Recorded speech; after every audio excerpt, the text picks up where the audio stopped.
Maintenant, nous allons ouvrir les débats jusqu'à 11h30. À 11h30, une pause café vous sera proposée à l'extérieur.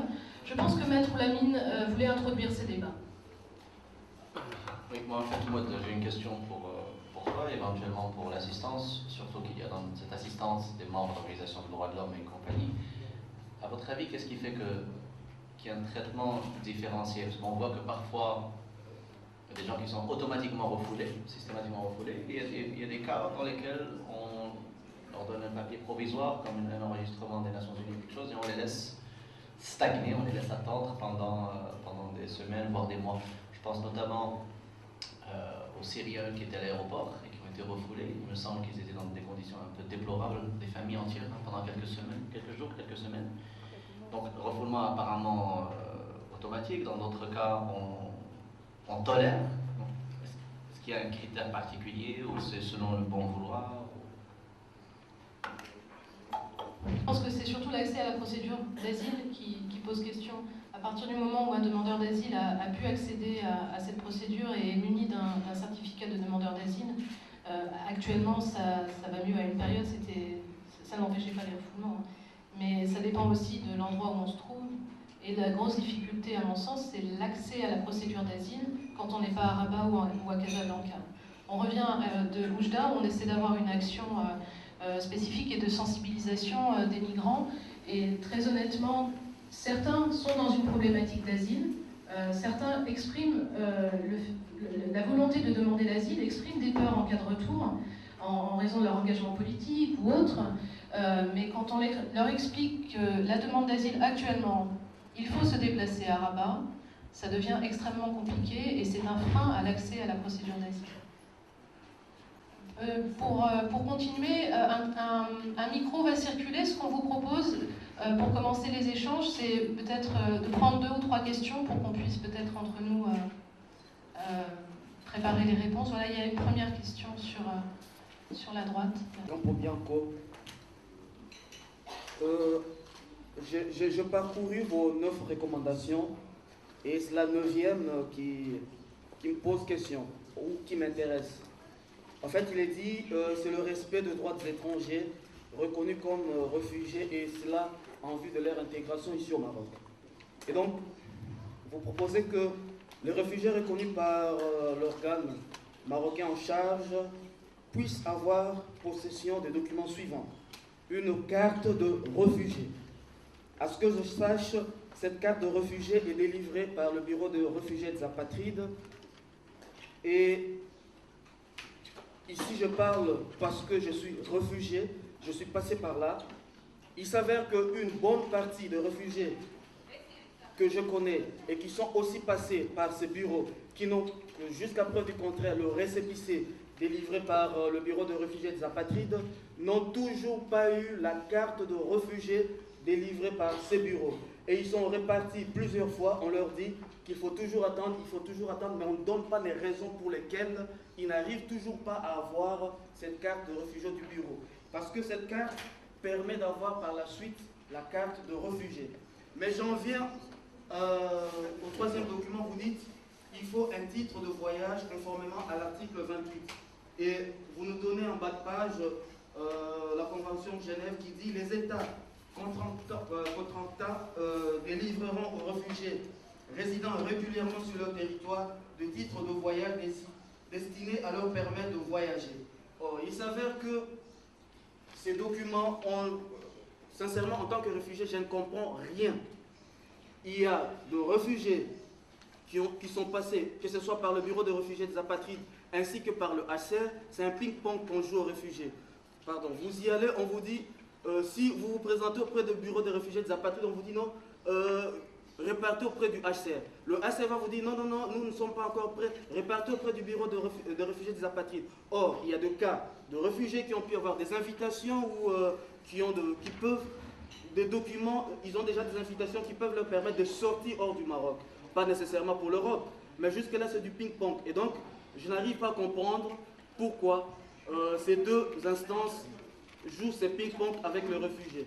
Et de 2, vous proposez à ce qu'il y ait des cours d'arija, d'alphabétisation, mais aussi des cours d'histoire sur la société marocaine. C'est une très bonne chose. Mais moi, je demanderais aussi qu'il y ait aussi de cours d'histoire, en commençant d'abord sur l'Afrique, parce que les Marocains ne connaissent absolument pas l'Afrique. Demandez à n'importe quel Marocain, intellectuel ou non intellectuel, où est l'Afrique de l'Ouest, l'Afrique de l'Est, l'Afrique centrale, il vous décrit vraiment du n'importe quoi. Et aussi qu'on puisse bien expliquer la différence dans cette histoire, qui est migrant, qui est réfugié, et je vous remercie. J'ai une précision et une question. D'abord, concernant la précision, c'est concernant les demandeurs d'asile syriens. Et la question de refoulement des familles syriennes ou des personnes syriennes. Je tiens à préciser que jusqu'à aujourd'hui, il y a peu de Syriens qui ont été refoulés. Vous parlez de la famille qui a été à l'aéroport Mohamed VI à Casablanca, ça c'est un cas exceptionnel. Il y a le cas aussi de deux familles qui sont maintenant un point, comment ça s'appelle, Juge Brel. Il y a deux familles qui ont été refoulés par les Marocains. Il y a les Marocains qui n'ont pas accepté l'entrée de cette famille, et il y a les Algériens aussi qui n'ont pas accepté. Et on ne sait pas pourquoi. Mais les Marocains disent qu'ils ne disposent pas de visa pour entrer au Maroc. Mais de toute façon, les Syriens, ils ont un statut exceptionnel au Maroc. Jusqu'à aujourd'hui, ils ne bénéficiaient pas de carte de réfugiés. Pourquoi? On ne sait pas pourquoi. Le Maroc et les autorités marocaines, ils ont dit, ça fait une année maintenant, qu'ils vont établir un plan spécifique pour les Syriens. Et jusqu'à aujourd'hui, on n'a rien vu. C'est la même chose pour le projet de loi sur l'asile. Jusqu'à aujourd'hui, on n'a rien vu, puisqu'il y avait une annonce en janvier. Après, ils ont dit, peut-être en mars, on va discuter cette loi. Et jusqu'à aujourd'hui, on n'a rien. Et de toute façon, vous n'attendez rien, puisqu'on va entrer dans la préparation des élections de 2015. Donc on a un calendrier électoral très serré, donc n'espérez rien pour l'année prochaine, même pour l'année d'après. C'est une mauvaise nouvelle, mais c'est comme ça que ça marche.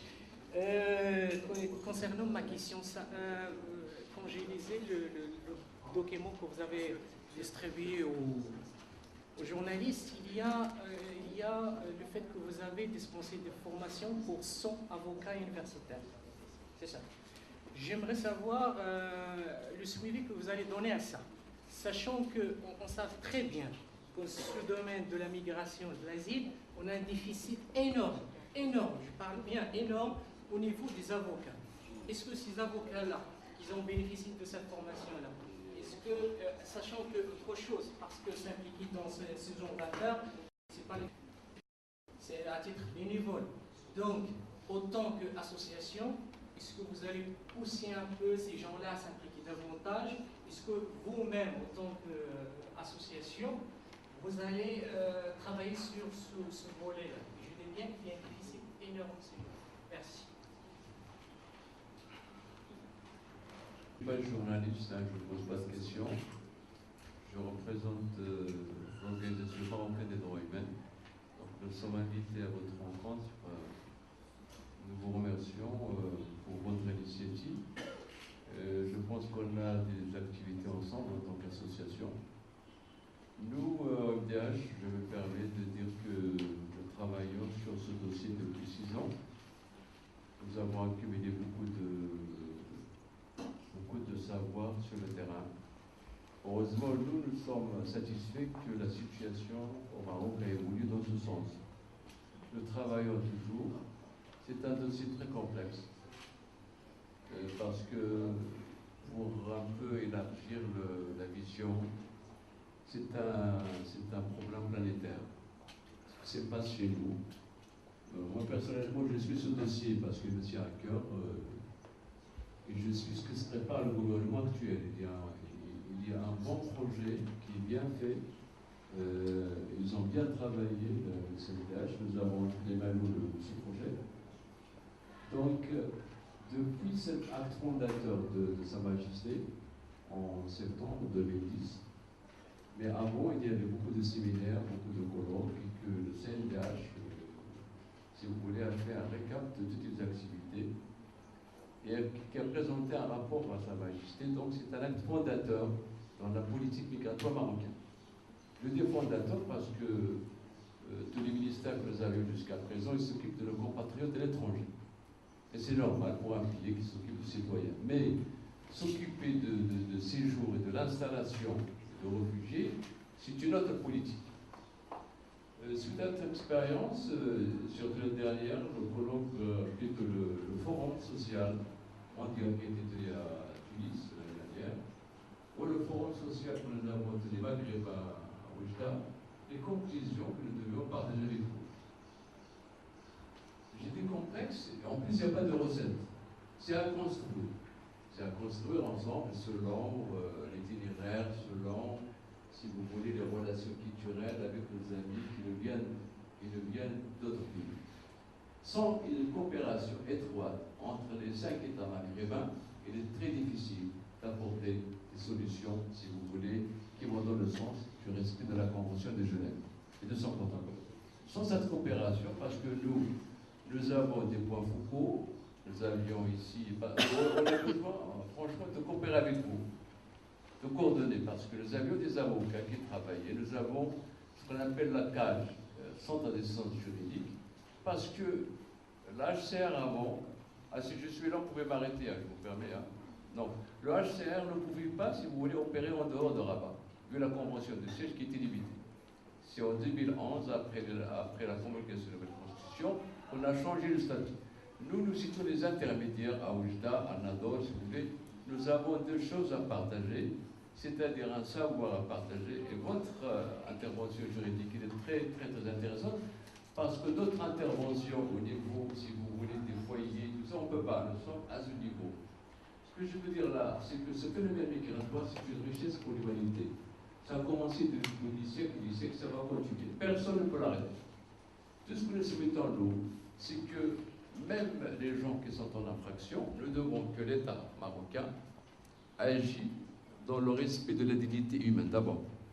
En plus, ce phénomène ne va pas s'arrêter. Il ne va pas s'arrêter, donc. Et il ne s'agit pas de mesures, si vous voulez, qui vont durer 1 an, 2 ans, 3 ans. Non, ça va rentrer dans notre culture politique, civilisationnelle, comme élément fondamental qui va continuer pour longtemps. Ce qui fait plaisir, ce que nos amis qui travaillent, c'est qu'on a vu ce qui se passe en Belgique, on a vu ce qui se passe en France, à l'OFPRA, tout ça. C'est un problème, je vais vous démontrer.